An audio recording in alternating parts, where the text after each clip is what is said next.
ব্রাহ্মণবাড়িয়া 2 আসন থেকে নির্বাচিত মাননীয় সদস্য রুমিন ফারহানা। ধন্যবাদ। মাননীয় স্পিকার, আপনাকে অসংখ্য ধন্যবাদ। মাননীয় স্পিকার, কাদম্বরী মরিয়া প্রমাণ করিল যে কাদম্বরী মরে নাই। আমাদের তেলের দাম শেষমেশ বৃদ্ধি হইল মাননীয় স্পিকার, কিন্তু তার আগে আমরা দেখলাম কয়েক কিলোমিটার জুড়ে লম্বা লাইন।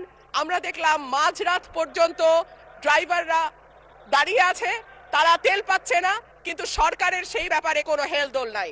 আশ্চর্য হয়ে লক্ষ্য করলাম মাননীয় স্পিকার, মন্ত্রীরা যখন সংসদে বক্তব্য দেন তখন তারা অবলীলায় বলেন বাংলাদেশে জ্বালানির কোনো ঘাটতি নাই, কিন্তু মাননীয় স্পিকার যখন তেল নিতে যায় তখন দেখা যায় 3 কিলোমিটার লম্বা লাইন।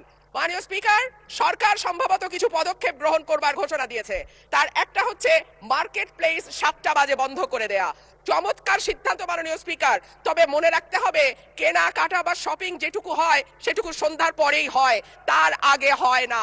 2 হইল অফিস আদালতের সময় বলে পরিবর্তন করবে। 5 দিনের জায়গায় 4 দিন বা 3 দিন তারা কর্মঘণ্টা ঠিক করবে। কিন্তু প্রশ্নটা হচ্ছে যদি জ্বালানির কোনো সংকটই না থাকে তাহলে এত লম্বা লাইনই বা কেন, দামি বা বাড়াইতে হয় কেন, অফিস কর্মসূচি সময় পরিবর্তন করতে হয় কেন, এই প্রশ্নগুলো তো ওঠে মাননীয় স্পিকার। মাননীয় স্পিকার, আপনার মাধ্যমে এই সংসদের কাছে আমি জানতে চাই, জ্বালানি মন্ত্রীরা যখন গণমাধ্যমে কথা বলেন তখন মনে হয় বাংলাদেশে আল্লাহর রহমতে কোনো সংকট নাই। ওনারা যদি পরিষ্কার করে বলেন বাংলাদেশে বর্তমানে কত দিনের অকটেন ডিজেলের মজুদ আছে, কতদিন চলতে পারবে, পাম্পগুলো কেন পর্যাপ্ত পরিমাণ তেল পায় না, তেল